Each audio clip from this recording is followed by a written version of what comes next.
The Timberwolves fall to the Morant-Less Memphis Grizzlies. A sluggish start, a sloppy second half, and bench problems once again for Minnesota. Trade deadlines this week. Next.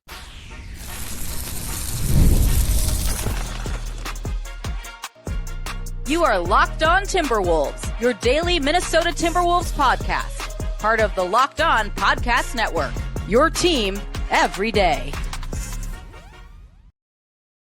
Hello and welcome to the Locked On Wolves podcast, part of the Locked On Podcast Network, now the #1 sports podcast network. Happy Tuesday, everybody. Not so happy Tuesday, actually, in Timberwolves land after a really disappointing loss to a shorthanded Morant-Less, really, Memphis Grizzlies team. Jaren Jackson Jr. did play. We'll talk about that. So obviously a bit of a different story than Saturday's game, but nonetheless a disappointing loss as we draw ever closer now, just 2+ days, depending on when you're listening to this on Tuesday, before the NBA trade deadline. We'll talk a little bit about that on today's show, but a lot about it on tomorrow's show. Today, though, it's the post-game pod. We're going to talk about what happened. A sluggish start for the Wolves in this one, and really a chance to win still in the second half. Very much so a chance to win late in the third quarter, but the wheels kind of came off late in the third and early in the fourth quarter. They dug themselves a 20-plus point lead in the fourth and still made things a little bit interesting. So we'll talk about what went down. The Wolves' three best players played well in this game, or three of their four best players played really well in this game, and the bench did not. So we'll talk about the bench problems as well. A lot to get to, and that dovetails nicely into the trade deadline conversation. So a lot to get to on today's show. Big thank you here off the top for making Locked On Wolves your first listen every single day. Of course, this show is free and available everywhere. That includes YouTube as well as all of your favorite audio platforms. Wherever you like to listen to podcasts, you can find Locked On Wolves. All right. So the Wolves beat the Grizzlies on Saturday. Jaren Jackson Jr. did not play. Obviously, Ja Morant did not play. It was Ty Jerome's first game that he played this season in a Grizzlies uniform, or this season period. And the Wolves won easily on Saturday. Not quite easily enough, but easily. Monday night, the Timberwolves, of course, have to spend the weekend in Memphis. Monday night, they take on the Grizzlies. Jaren Jackson Jr. does play. The Wolves have traditionally struggled with Jackson, and they did in this game. He scored 30 points on 17 shots and attempted 11 free throws and made all of them. Memphis jumped out to a 36-29 lead in the first quarter. Many of the same defensive issues I talked about on yesterday's show coming out of Saturday's win over Memphis were there once again. Struggling to defend the pick and roll. Defending without fouling is again a problem. Struggling to defend Ty Jerome, period. G.G. Jackson, again, maybe not quite as effective in this game as he was the other night, but I thought he was very good. Really, these kind of fast, regardless of size, these kind of speedy, crafty guards, the Timberwolves struggle to stick with them. And that, by the way, this complete aside, but Nickeil Alexander-Walker was arguably the best screen navigator in the NBA last year, or the last couple of years for Minnesota. Him and Jaden McDaniels are right up there. And Nickeil, just being a little bit smaller than Jaden, sometimes is better at navigating around screens, and the Wolves missed that. And that was apparent in this matchup. So they gave up 36 points in the first quarter. Minnesota's down 8 at halftime. They gave up 66 first half points. And then in the third quarter, despite the sluggish start on defense and the offense was still mostly humming along for Minnesota. They were a bit too wrapped up in not getting foul calls, and ultimately there were 66 free throw shot in this game. It was a bit of a revisit to, Saturday was the same way.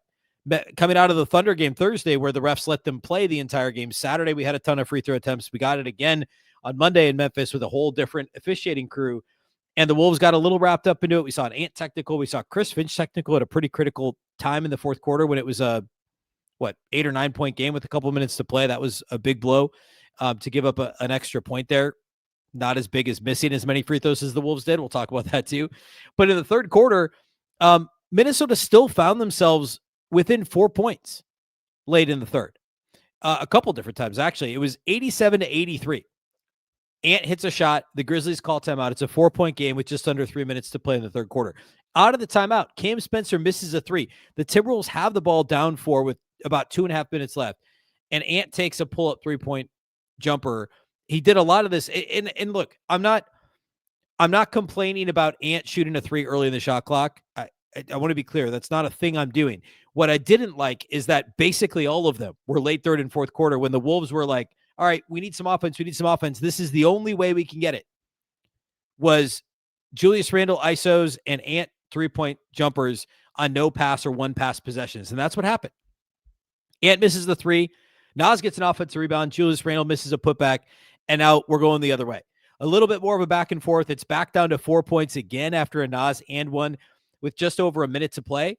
Jalen Clark is now in the game, commits an off-ball foul with the Wolves down 4 and Memphis in the penalty, or Memphis in the bonus. So an unforced error from Jalen Clark. He grabs Vince Williams Jr., just like grabs him. A little ticky-tack, as a lot of stuff was in this game, but you got to read the room. Don't do that. Now it's a 6-point game. Nas misses what was perhaps an ill-advised long three on the other end. And then on the rebound opportunity, Jalen Clark commits a foul. It's him and 3 Memphis guys under the rim. He commits a silly foul. And again, it's Vince Williams who gets to come to the other end of the floor and knock down a pair of free throws again. So now it's an 8-point game. Jalen Clark comes out of the game. Ant misses another 3 on the other end. Come down, Jaren Jackson gets fouled. Now it's a 10-point game after Memphis makes all 6 of these free throws. Then Mike Conley misses a 3. Stepping around the screen and just like, I'm just going to launch this from 28 feet or whatever. And it's a 10-point game still. Then Rudy Gobert commits a foul on Jaren Jackson and he knocks down a pair of free throws. So the last 8 points of the third quarter were Memphis free throws after the Wolves had brought it to within 4. And at least 3 of them were silly fouls. And then the Wolves end up down 10 going to the down 12 going to the fourth quarter because of this 8-0 run on Memphis free throws. To make matters worse, not only did they get to attempt those 8 free throws, they made all of them, which was, normally, you kind of expect they're going to make 6, 7, 8 of those free throws, right? But it's even more it's illuminated even more with the Wolves free throw problems, certainly on the season and recently, but as they start to make their own comeback in the fourth quarter. In the fourth quarter, it's a 20-point game. Memphis pushes it to 20 in the first 2 minutes. The Timberwolves call a timeout, and then the Wolves push back a little bit. Couple of coaches' challenges. Both teams lose their coaches' challenge. I thought each team probably could have won their challenge, but they both lost them. And so, the Grizzlies lose a little bit of momentum. The Timberwolves get it to within it's still 20, I guess. DiVincenzo gets fouled on a 3-point attempt. He makes 2 of the 3 free throws. Comes back down. He gets fouled again, gets an and one opportunity, misses the free throw. The Timberwolves come back down again the next possession after getting a stop, and Ant splits a pair of free throws. So now DiVincenzo and Ant have combined for 3 missed free throws in a span of about 2 minutes. Couple possessions later, Julius Randle gets an and one and makes the free throw. Then Ant splits another pair of free throws. So they've missed 4 free throws in the first 5 minutes of the fourth quarter. And what should have been a 10-point game was still or should have been a 9-point game was a 13-point game because of the missed free throws.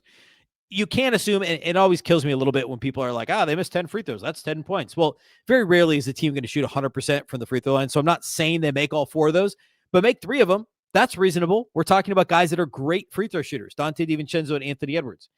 So this thing, and the Wolves have been a bottom 5 free throw shooting team for the majority of the season. There's a lot of just misfortune there. Other than Rudy Gobert, the Wolves don't have a lot of bad free throw shooters among the guys that actually get to the line. So it just was, what's going on with that? And it was such a big deal in this game as they're trying to make a comeback.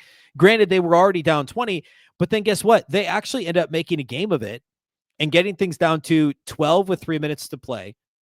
It's still 12 with 2:45 to play. They get it down to 9 with just over 2 minutes to play. And then there were a couple backbreakers in there. I'm forgetting where the Chris Finch technical was. It was, I guess, right before that.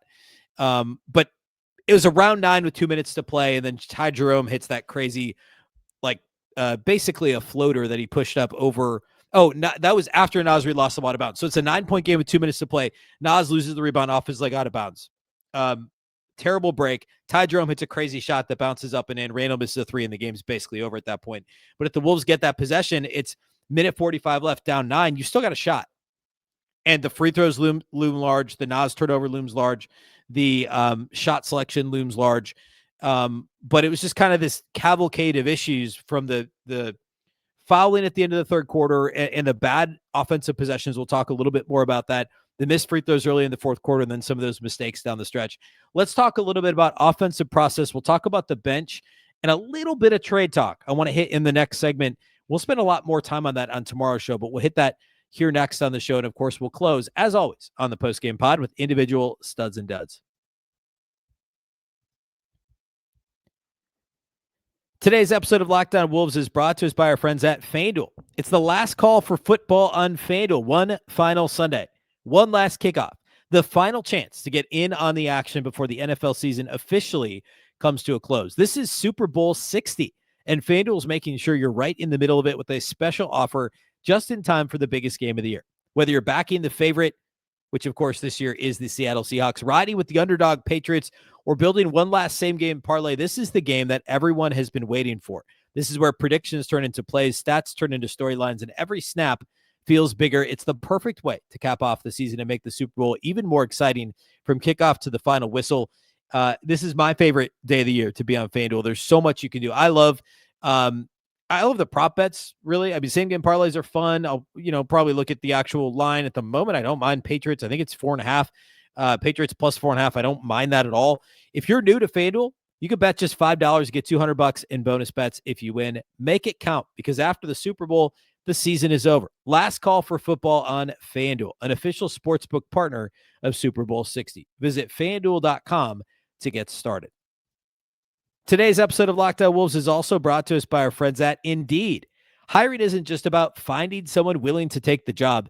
It's about finding the right person with the right background who can actually help your business move forward. And if you want candidates who match what you're looking for, Indeed Sponsored Jobs is the move, because instead of hoping the right person stumbles across your post, Indeed helps you match with quality candidates by boosting your job listing to the people who fit your specific criteria, like skills, certifications, and location. If I were hiring, I wouldn't just want someone who can help, right? I mean, like that, you could just look for that. Instead, you want someone with real experience who could jump right in. That's the right way to go about this. And that's what I like about Indeed. You can get specific and target exactly what you need, what you're looking for when you're hiring. Here's a stat that says it all. In the minute that I've been talking to you about Indeed, companies like yours made 27 hires on Indeed, according to Indeed data worldwide. So if you're hiring, spend less time searching and more time interviewing candidates who check all your boxes with Indeed Sponsored Jobs. Listeners of this show will get a $75 sponsored job credit to help get your job the premium status it deserves at Indeed.com/podcast. That's Indeed.com/podcast. Terms and conditions apply. Hiring? Do it the right way with Indeed.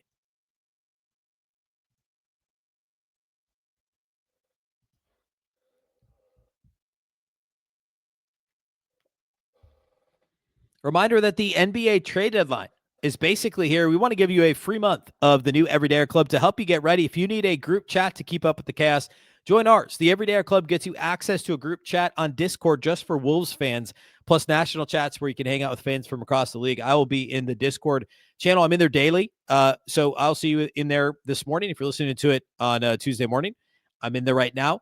Jump in, have a chat about the trade deadline. Do you think the Wolves can get Giannis by Thursday's deadline? Let's talk about it. You also get ad-free versions of this show if you sign up by the trade deadline this Thursday, February 5th. Just use the code DEADLINE to get your first month free. Again, code DEADLINE. Tap the link in the show notes or go to lockdownwolves.supercast.com to learn more. All right.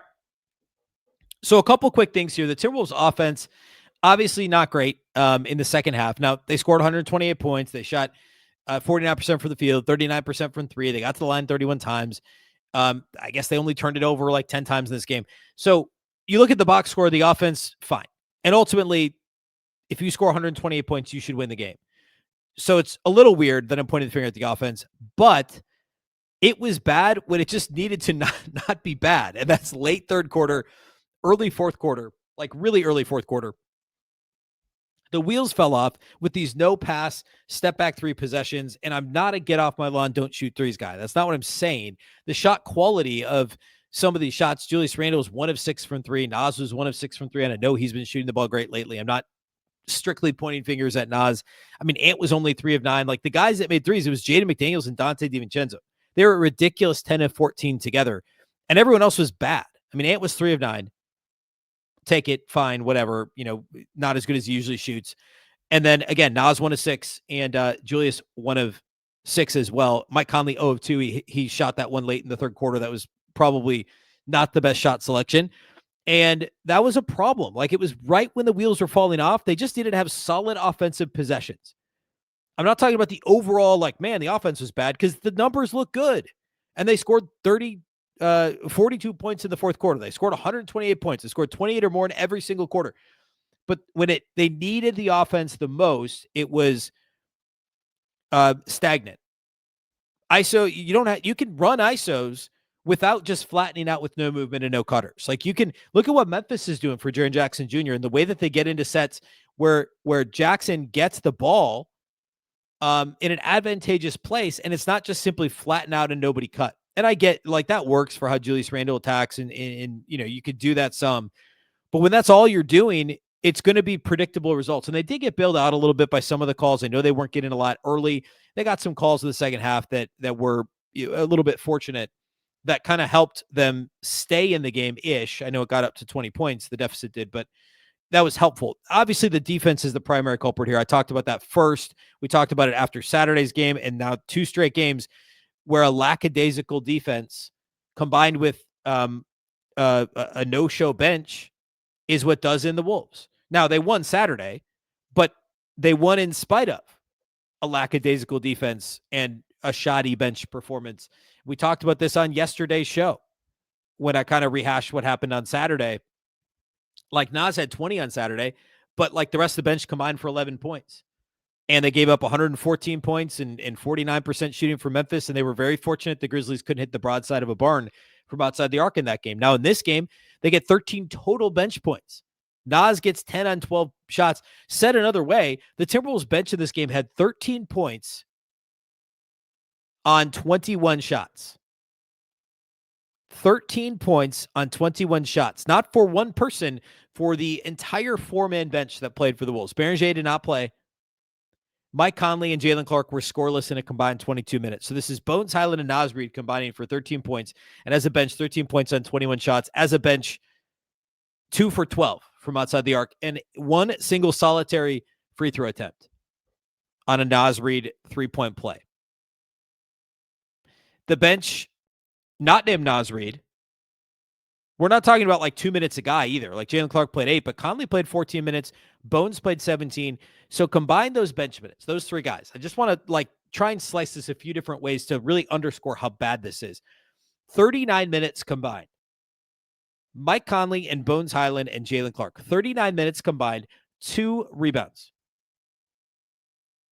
0 steals and 0 blocks. That's really bad. That's really, really bad. And it again underscores the trade deadline discussion around the Timberwolves of like, what do they do? Obviously, the Giannis trade is out there. We're going to talk about that tomorrow. I am on the record kind of like, I barely talked about it on the show. I have to now because it's like, I mean, the Wolves are, according to Shams Charania and Brian Windhorst, aggressively pursuing Giannis Antetokounmpo. And we're going to talk about it tomorrow's show. But assuming it doesn't happen, simply because I don't think the Bucks trade Giannis at all, and if they do, the Wolves are at a disadvantage in terms of the ease with which a deal could be made compared to, say, the Golden States or like the Miamis of the world. I think the Wolves will do something. Whether it's, we've talked a ton about all the Bulls guards, Kobe White, Ayo Dosunmu, Trey Jones. It could be one of those guys. It could be a Malik Monk. It could be a Benedict Mathurin we've talked about on the show. I've heard him mentioned other places as well. It could be I don't know, Lonzo Ball. It could be a step lower, a Tyus Jones. There's a lot of options out there. We'll go through some of those again tomorrow, but we'll focus mostly on Giannis. But this is why. Now, obviously, Tyus Jones isn't solving your bench scoring problem, but he might help grease the wheels for at least there to be some ball movement and offensive flow for non-Anthony Edwards units. But also, by the way, Ant played 40 minutes. So we're talking about 8 minutes when Ant's off the floor. Now, obviously, you don't want him to play 40 every night, but he's going to play like 34. So you're talking 14 minutes of somebody providing some offense or helping the likes of Naz Reid and in this scenario, it's probably not Bones Highland, but maybe Bones Highland and eventually TJ Shannon helping grease the wheels for any offense they can provide you. But it's also playing with Anthony Edwards. And that's where there's some of these names that are pretty intriguing. Like any of the point guards playing with Anthony Edwards, I think is interesting if they can shoot threes, which is why the Jones brothers are a little less intriguing than these other guys because, Kobe White's more of a volume scorer than like a sharpshooter, and Dosunmu's having a career season outside the arc. But you add a guy like Malik Monk is also maybe a little overrated in terms of efficiency as a shooter, but can provide that instant offense. And to have that with Ant and then on the floor when Ant's off the floor is going to be really important if this Timberwolves team is going to get out of the first round of the Western Conference this year, much less compete for a title or get back to the conference finals or whatever we think the most realistic goal is for a Timberwolves team that adds a piece to the bench. So this game is it's a great example of that. Now, half the guys I just mentioned are not going to help you defensively. Half of them will, because they'll be better than Bones Highland and what's left of Mike Conley defensively, and all better than Jalen Clark offensively for the most part. So, not for the most part, they are. So all that to say, a game like this underscores it. And there's only one more game before the trade deadline. That's it. And the deadline happens, it's Wednesday night. The deadline happens on Thursday. It's like, I think 2 p.m. Central. So one more chance. Like, this stinker is only going to make the Wolves, like, I don't think Tim Connolly is going to overreact and do something crazy because of this game. I don't think that's who he is, but it's not going to make that less likely, right? Something like this is going to drive more urgency in the front office to do something for a team that clearly is not ready to be serious when they're not playing the defending champs on national TV or something close to that. All right, let's close with individual studs and duds. We'll peek ahead at what's next on the show the rest of this week and on the Timberwolves schedule. We'll do all that here next to close out the show.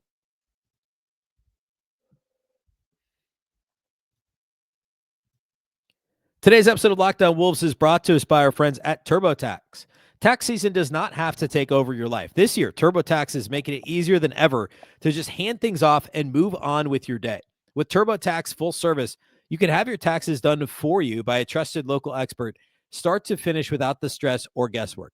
Instead of spending hours trying to figure out forms, you can meet with a local TurboTax expert in person or connect online. They handle everything from W-2s to self-employed forms and work to get you every deduction. You can upload your documents, go about your day, and get updates right in the TurboTax app. It's a huge time saver and gives real peace of mind knowing an expert is handling it. For a limited time, you can have your taxes done by a local TurboTax expert for just $150 all in. If a TurboTax expert did not file for you last year, just file by February 28th. Take taxes off your plate and get back to your life. Visit TurboTax.com/local to book your appointment today.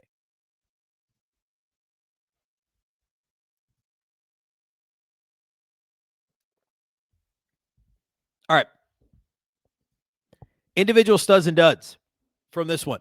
The crazy thing is, I said this off the top, the Timberwolves, like 3 of their best 4 players, depending on how you feel about ranking Edwards, Randle, McDaniels, and Gobert. Edwards, Randle, and McDaniels were all pretty good to really good in this game. I mean, Jaden McDaniels was the best Timberwolves player. 29 points on 14 shots. Another just ridiculous 3-point shooting night. 5 of 7. So, like, if you want to talk about being reactionary to one game leading into the trade deadline, like, obviously Jaden McDaniels is going to be, frankly, the centerpiece of any Giannis trade. Almost certainly going to a third team to acquire picks that would then go back to Milwaukee in any deal. So, like, I think there's an ESPN potential trade that mentions Toronto. Our guy Jack Borman said on the postcast, if you missed the live postcast following the game Monday night against Memphis, Jack did a really good job the second half of that show talking a little bit about the why a Giannis trade may or may not happen, and he laid out all the different guys that Jaden McDaniels' agent Bill Duffy is also the agent for that are on the Raptors, which is interesting. But anyway, if a trade were to happen, like, McDaniels is making the case, A, raising his trade stock even more, and B, the Timberwolves may look at this and be like, all right, 31-year-old Giannis with a bad calf, we're going to be paying him an ant for the next 4+ years, and we lose Jaden McDaniels, and we surely lose Julius Randle in this trade. I don't know. Like it's fascinating how you could twist this either way based on a performance like this from Jaden McDaniels. And in the grand scheme of things, it's 1 of 82, right? Like we know Jaden has these nights. We also know he has nights where he scores 11 points on well, not even that. He has nights where he scores 7 points on 5 shots and he just isn't aggressive. This was not that. 29 points on 11 of 14, 5 of 7 outside the arc, 4 boards, 3 assists, 0 turnovers for Jaden McDaniels. He's one of only 3 Timberwolves players with a plus minus in this game. Also pretty good defensively on a night where hardly anybody defended for the Wolves. It was good. The technical notwithstanding, the some of the ISO possessions notwithstanding, the missed free throws in the early fourth quarter notwithstanding, but he had 39 on 27 shots. He was 3 of 9 outside the arc. He was 10 of 18 from 2. And again, 10 of 14 at the line. 7 boards, 3 assists, 2 turnovers, 1 steal for Anthony Edwards. And, it was a typically high volume, decent efficiency, kind of standard int performance. Like a really nice game from Anthony Edwards. Some of those possessions leave more to be desired. Some of the first half, we'll call it energy, was perhaps a bit lacking, but overall a decent performance. I thought Julius Randle was good too. I know I ripped on some of the possessions that he had late in the third quarter, early fourth quarter, and honestly, like mid fourth, like he was also kind of part of the problem. But I don't know who else you're going to pick. I guess you could pick Dante. I don't know. Yeah, I'll go with Dante over Julius Randle. Randle had some nice, like he had 8 rebounds, 8 assists in this game, but 5 of 14 shooting, 1 of 6 outside the arc, 3 turnovers, led the team in turnovers. I'm going to go DiVincenzo over Randle. I thought DiVincenzo's shooting early fourth, mid fourth is what really got the Wolves back in it. 21 points on 7 of 9, 5 of 7 outside the arc. He's been struggling some single-digit scoring nights here recently, not shooting as many threes, just not squeezing the trigger as much. The Wolves just kept running pin downs for him and getting him shots from the left slot in the fourth quarter, and that was huge. And by the way, something I think the Wolves should do more of is just run these sets to get DiVincenzo coming off the screens and getting catch-and-shoot opportunities. He's got unlimited range. He gets hot and he doesn't miss. Like, just do more of that. 21 points, 4 assists, 3 boards, and 2 steals for Dante DiVincenzo in 34 minutes. All right. Duds. Yeah, I mean, I don't know. I kind of want to say the whole bench. I'm going to say Jalen Clark for the terrible close to the third.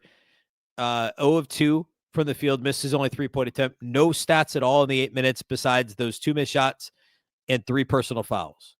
Not a good night for Jalen Clark. And then also Mike Conley. 14 minutes, once again scoreless, 0 of 3, including 2 missed threes. He did have 2 assists.